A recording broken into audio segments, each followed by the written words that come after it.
Hi folks, how you doing? I'm the Reverend Danny Crosby, Unitarian minister serving congregations in Altrincham and in Urmston in the northwest of England. Apologies first of all for the shirt I'm wearing today, but I've just been conducting a funeral. Yes, a funeral. I know, probably white in a shirt like this. Well, the family of the deceased insisted that folk came in colourful attire and preferably Hawaiian style. So hence, that's why I'm wearing this today. I hope it doesn't put you off. I hope it's okay. I hope I come across okay. But I'm offering a devotion, and this devotion is offered as a balm for the heart, for the mind, for the spirit, for the soul. And the title for this devotion is Nostalgia for the Day, for this is the journey. So I invite us just to still ourselves. Let's invite a loving presence to be here amongst us and to awaken from deep, deep within us all. I have lit the flame of freedom in the cup of belonging, acceptance and love. So let's join together despite being physically apart, united in our devotion to life and to love. Help us to sing for the joy of living in all of life's mystery. Look to this day, for it is life, the very life of life. In its brief course lie all the verities and realities of existence, the bliss of growth, the glory of action, the splendour of beauty. For yesterday is but a dream, and tomorrow is only a vision. But today, well lived, makes every yesterday a dream of happiness, and every tomorrow a vision of hope. Look well, therefore, to this day. Words attributed to Kalidasa. I recently enjoyed a week off duty. Oh, I needed it, you know. It was so needed. There's been so much going on in my life, really. I didn't make too many firm plans other than to spend some time with my mum and my sisters and some very old dear friends. During the week, I actually managed to have a conversation I've been trying to have for over 20 years. Well, last week, I managed it. And it's made a world of difference. I feel a new freedom and a new happiness. I just wish that there hadn't been such a price to pay to get there. Having said that, I am grateful that the aching yearning is not there and the wishful thinking of what could have been is easing somewhat. And I thank God for this. But I set off for home that Monday morning, past familiar signs and symbols on the M62, you know, as you leave Lancashire and enter home, Yorkshire. As I drove, I listened to music that took me right back to my teenage years. As the rain fell down stronger, you know, it was siling down. As it fell down stronger and stronger, I turned up the music ever louder and sang along. I was probably screaming out some words as I passed Stothall Farm, just as you enter Yorkshire, that symbol of stubborn defiance in the middle of the motorway. The whole journey home was a festival of nostalgia. And as I was driving, I smiled to myself and remembered that nostalgia does mean a kind of homesickness, a longing for a place or for a time that once was. We can, of course, never go back to that same time and place, and even if we could, it would never be what we remembered it as. Life never is it? And remember, of course, no one ever steps in the same river twice. Why? Well, because the river is not the same, and neither is the person who steps into it. So even if we went back, it would not be the same. Last week was a journey home, a step back in time, an experience of nostalgia.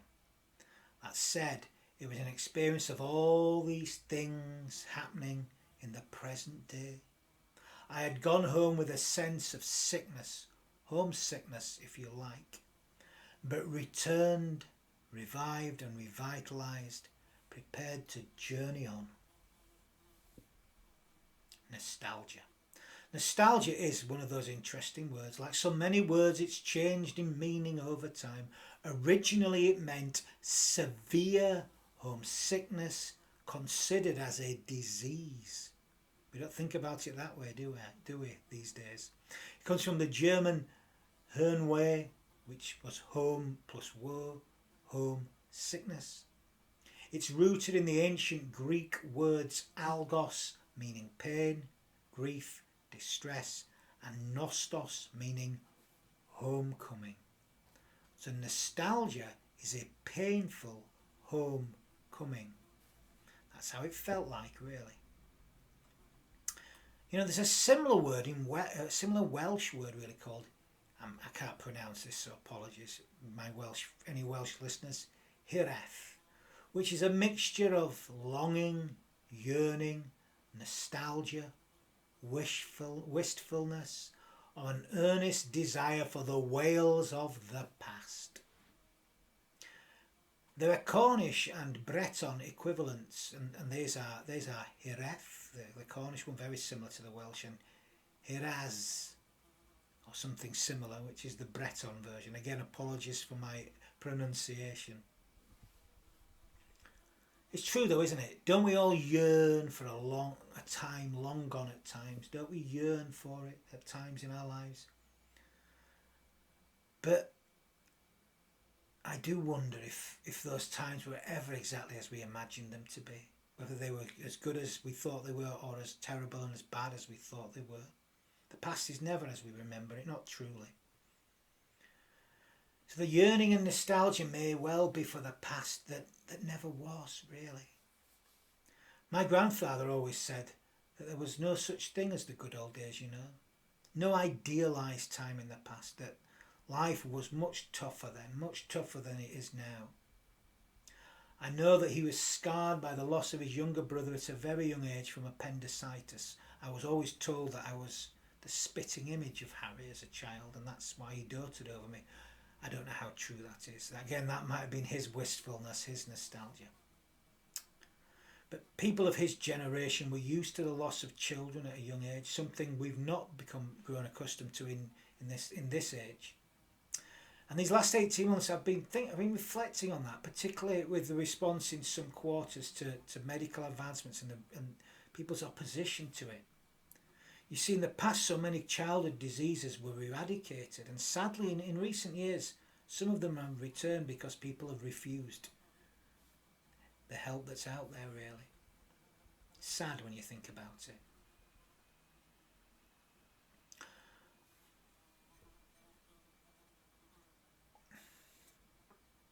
We should not live in the past. It is rarely as we remembered it. That said, neither should we just disown the past, just let it go as some great minds, oracles, gurus might say. You can't let life go, nor should you. It's not healthy to do so. But what is vital is to find peace with the past and to help bring what we learn from the past and the lessons from the past and the experience of the past, bring them to life in the moment that we live in right here now. Bring it with us, not let it go.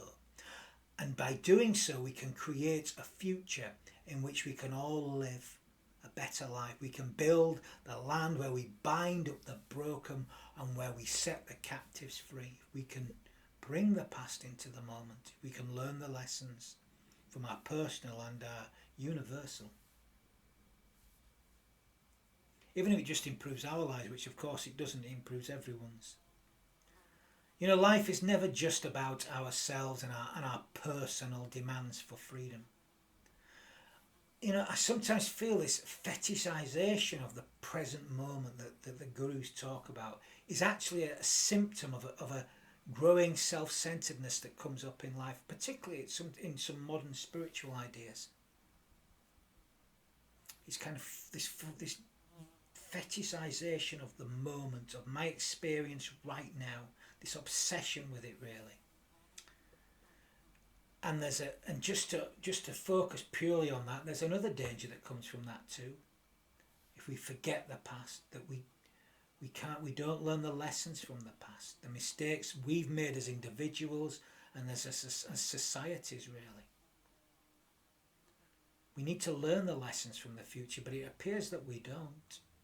Like the past, there was some kind of different kind of human beings in the past. People are the same as they've always been. The scenes we see only this week in Afghanistan seem to prove that we don't learn the lessons. Not really. But we should not live in the past. That's really important. Because it's not what we remember it as, isn't it? It never was what we think it was anyway. And we are not quite the same. I have for many, many years sought solace in the writings of Forrest Church. He was a powerful influence on my early years as a minister, really important. And one of the many principles that Forrest lived by was nostalgia for the present, he called it. He described this as embracing each day as it passes instead of ruining it after it's gone. Or, as he liked to call it, looking forward to the present, which he has described as enjoying what you have as if in a state of anticipation rather than an aching longing for that which likely will never be. And these lessons became particularly pertinent during the last years of his life as he was dying of esophageal cancer. He discovered that he could practice what he'd actually always preached. That's quite a thing for a minister, you know. He learnt this over years of pastoral ministry as he shared in the lives of so many people, especially those at the end of their lives. As he wrote himself, I have seen people in the last weeks of their lives live every moment more fully than they ever had before, because they recognise what most of us don't in our daily living, that each moment is precious. That even in those last moments of life, there is a potential for peace, beauty, and completion. I remembered this week a conversation I had as a student minister, and it was a senior colleague, who is a retired colleague actually, telling me, and it stayed with me, and it came back to me this week, this conversation. He told me that he'd become convinced of God's presence in life during those moments that he shared with people just before they died. That something was happening in those moments that he can't begin to describe. All that he knows is that life took on a different meaning in those moments, and that he himself was transformed by being present there and then. This conversation has stayed with me. It's fed my life. It's fed me again recently. It's kept on speaking to me over the years, but it came back powerfully in these feelings of nostalgia. I have experienced the same truth he speaks of over the years as a minister myself. I've shared those special kind of moments, but it's not just happened in moments where at the end of people's lives, as people have opened up to me, as I've connected to them and connected to life and connected to experiences, I felt something. I can't explain what that is. The kind of spots of time moments when I've touched and been touched by something deeper. And you know what? I experienced it once again these last few days. As I stepped into and re-experienced the past, and I mean moments of joy, but moments of my deepest pain. You know, those last few days I even opened some old wounds that I thought were scars, but I bled again. Not too much, but I bled again.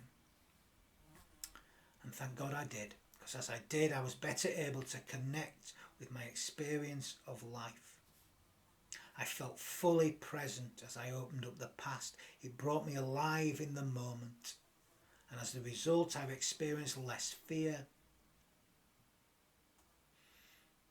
I have less fear of what is yet to come on this beautiful journey that is life itself. Because do they say that life's a journey? It is. Yeah, life is often described as a journey that moves from a stage to another. Sometimes full of joy, sometimes not though, sometimes full of terror and fear.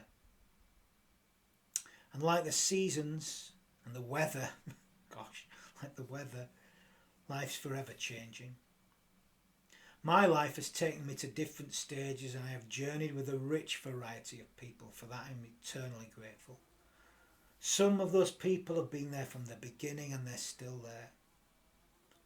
Some have gone, of course. Some I have joined and they've joined with me, and we've stayed and we've journeyed for a while, sometimes for a really short time. Some for seasons, some for a lifetime, and some for a very short time. But all those I've travelled with have touched and blessed my life in deep, rich and meaningful ways, and I do hope that I've blessed theirs likewise. Actually, I know I have, because I've just been told about an experience with a woman whose son came here for a few months as he was struggling to come to terms with his own sexuality, and she just spoke to me at this funeral I've just conducted afterwards. She always came and approached me afterwards as we were having some tea and cakes, and told me about her son, who's also called Dan the man, as she describes him. And she's telling me about how happy he is and how grateful he was for the few months he spent with our community, which helped him come to terms with himself. My word, what a wonderful blessing. So to know that you touch people's lives, there's no greater gift. Thank you for that. Thank you, Dan the man. And thank you, Mum, whose name I can't remember. But that's typical of me, isn't it? I can remember experiences very well, as I shared the other week. Names, they can drift out. Thank you, though. They say life is a journey, and who am I to argue? But what I would say about that is that it's not really a journey of distance. We don't really go anywhere. If you think about it, we just go around in circles, don't we? And we don't travel that far. We're limited how far we can go. We are limited by the confines of this beautiful spinning planet that we all inhabit. Unless, of course, you're an astronaut or a multi-billionaire like Elon Musk or Richard Branson, who can indulge your fantasy of blasting off into space. But for most of us, we're limited to Earth, this beautiful Earth. So for most of us, the journey of life is not really one of distance, but it can be one of depth. The journey is an inner journey, if you like, what some have called a spiritual journey. And that wonderful farmer poet Wendell Berry, I've shared this before, but it's worth sharing again, captured so beautifully in his very short but precise poem, beautiful poem, A Spiritual Journey. A Spiritual Journey by Wendell Berry. And the world cannot be discovered by a journey of miles, no matter how long, but only by a spiritual journey, a journey of 1 inch, very arduous and humbling and joyful, by which we arrive at the ground at our feet and learn to be at home. Wow, isn't that just wonderful? Isn't that just beautiful? We learn to be at home. That's the journey. We don't need to go anywhere, but sometimes you do need to go everywhere before you can learn to be at home, and home is where your feet are planted. That's where our work is to be done. Now, many folk in spiritual circles often speak of the daily journey. And you know what? It's a very strange thing to say, daily journey. How often do you say it? How often do you hear it? The daily journey. Do you know why? Do you know what? Do you know why it's kind of strange? Because actually, the daily journey doesn't really make sense. You see, journey actually means what you do in a day. So when you say daily journey, what you're actually meaning is your daily. Peculiar, isn't it? The word journey is derived from the Latin word diurnum, meaning daily portion, from which the old French word journée, which meant a day's work or a day's travel, is derived. It's what you do in a day is your journey. Something very beautifully reassuring about that. I love this truth. It makes me smile oh so broadly. Of course, any spiritual journey can only be taken one day at a time. It literally means that, one day at a time, the journey. But we don't walk innocently into each day. All that we are, all that we have been, all that we have ever experienced is part of our daily portion, our daily, what we do that day, the journey. What we experience in the day is all that we've experienced. We bring all that we've experienced into that experience.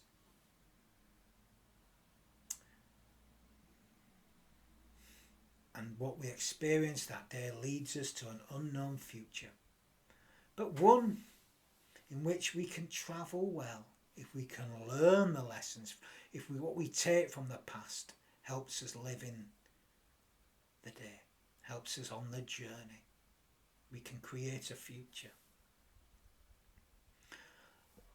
Life is a beautiful, beautiful, beautiful journey. So what are you going to do with this day? What are you going to do with your journey? A question I'm going to leave with you. What are you going to do with your journey? I say, let's journey on. Let us live each day and live it well. Not by forgetting the past though, or living in fear of the past, but allowing it to truly inhabit our daily tasks. Let's live with nostalgia for the present by embracing our daily task and embracing the beautiful journey rather than ruining it after it's gone. Let's look forward to the present by making the most of what we have with a sense of anticipation for what might yet be, rather than an aching longing for what will likely never be. Let us journey on and journey home, whatever our daily task might be. Come with me on a journey under the skin. It's a beautiful journey. What you're going to do with your day. What you're going to do with your day. Well, I'm going to end this day's reflection with a few words of blessing. We need to bless more. We can all bless. And we bless by giving our whole hearts to life. So let's begin our journey. Let's begin today. Let's begin by giving our whole hearts to life. Because that's what life demands. To live each day and live it well. So I offer these final words of blessing for this day, for this journey. May the Eternal bless you and protect you. May the Eternal smile on you and favour you. May the Eternal befriend you and prosper you. And may we carry the song of the Eternal with us, and may we do so in all that we feel, in all that we think, in all that we say, in all that we do. Go in love, go in peace. Amen.